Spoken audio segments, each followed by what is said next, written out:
bien, nous attaquons le chapitre 5 de Violence et religion. Bon, nous avons vu au chapitre 4 que cette nouvelle société sédentarisée était confrontée à des tensions, à des problèmes de violence en fait, à des meurtres. Alors pour quelles raisons? Le mimétisme d'appropriation de René Girard n'est pas à retenir. Bon, ça c'est une hypothèse qu'on peut mettre à la poubelle, vu que la théorie de Girard est invalidée par le fait qu'il n'y avait pas d'agression au paléolithique. Donc on oublie. Pour le reste, on verra. Entre autres, le bouc émissaire, oui. Donc, en fait, qu'est-ce qu'on a? On a deux instincts en cause. Le sens de l'équité, inné chez les primates, qui est gravement agressé par cette société inégalitaire, et un instinct qui ne s'était jamais exprimé jusque-là, mais qui va devenir extrêmement important et causer beaucoup de ravages, c'est l'instinct de territoire qu'on retrouve chez beaucoup d'animaux.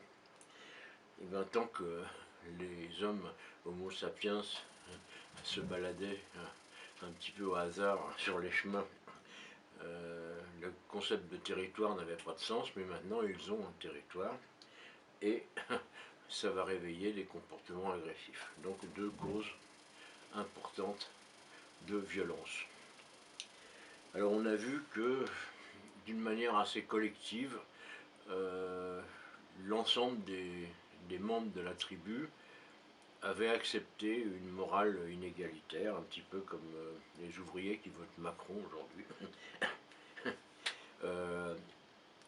C'est le même type de comportement, une peur de l'inconnu, du chaos, et ainsi de suite. Mais bon, d'un autre côté, les puissants, les nantis, les gouvernements de village, hein, c'était pas encore des grandes nations, les autorités vont évidemment rajouter des moyens de pression.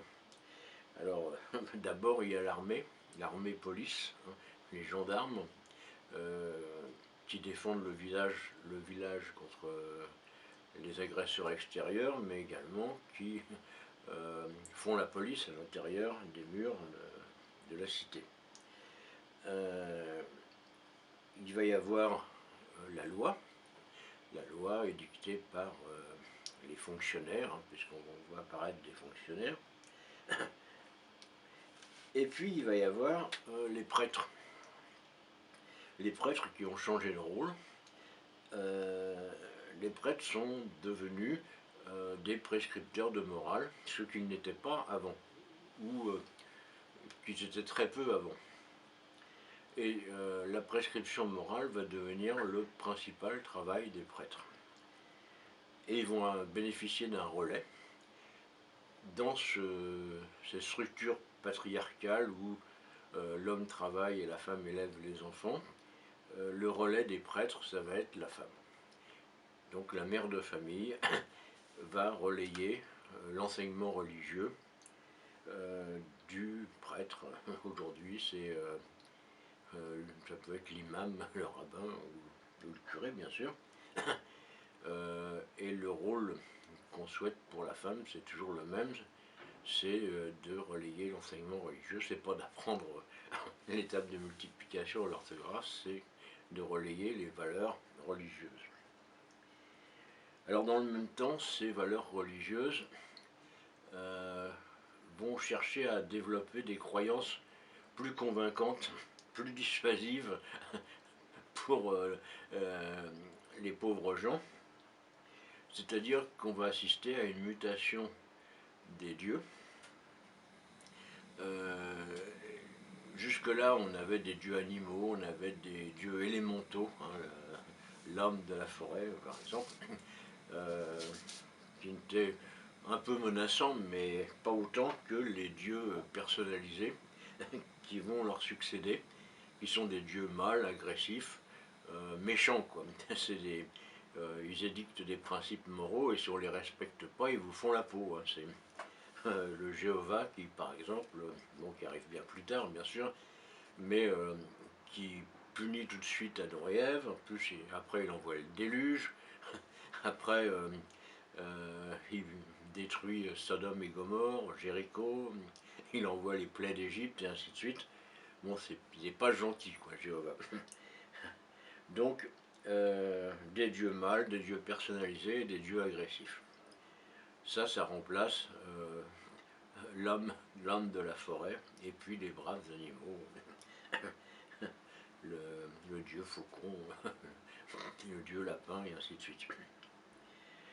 Alors, d'après Girard, la personnalisation des dieux est en relation avec le mécanisme du bouc émissaire, c'est-à-dire que lorsqu'il y a des tensions, au lieu de faire la peau du chef, on fait la peau d'une personne au hasard, et bon, ça ramène le calme dans la tribu.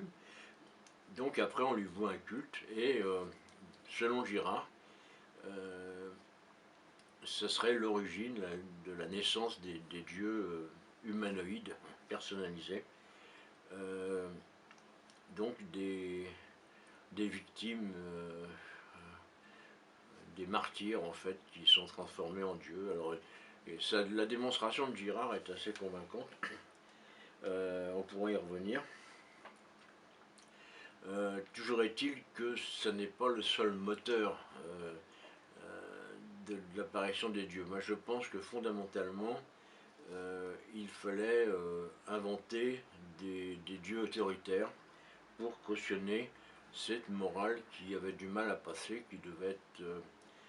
qui était sans doute assez mal acceptée en fait, à la fois acceptée parce que nécessaire, mais repoussée parce que en opposition avec les instincts les mieux ancrés.